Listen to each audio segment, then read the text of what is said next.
absolute goodness. Alright, today I'm going to make a Ramen Noodles Hot Dog.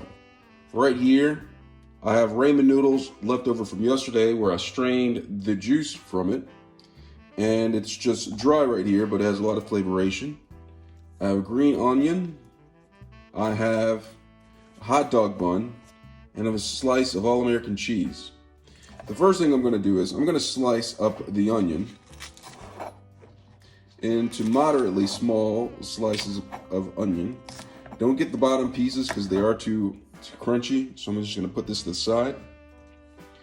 All right, and so what I'm going to do is I'm going to open up the bun, right? And you can do a couple of things. You can put this in and then put the onions inside, or you can mix the onions in with the ramen noodles right here. So I'm going to do that, mix it in with the ramen noodles. And I'm going to place it inside of the bun, like that.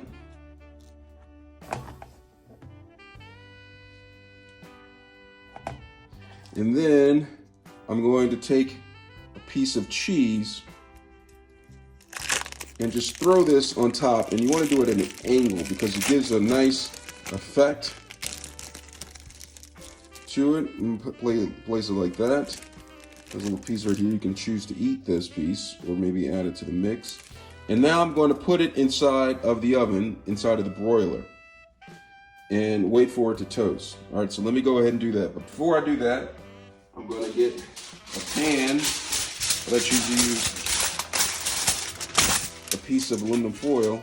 I'm going to sit it right here, and I'm going to put it in the broiler until this is nice and toasted.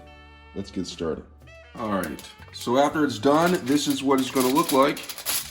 Nice and toasted. Cheese is melted. Absolute goodness, if you ask me. Absolute goodness.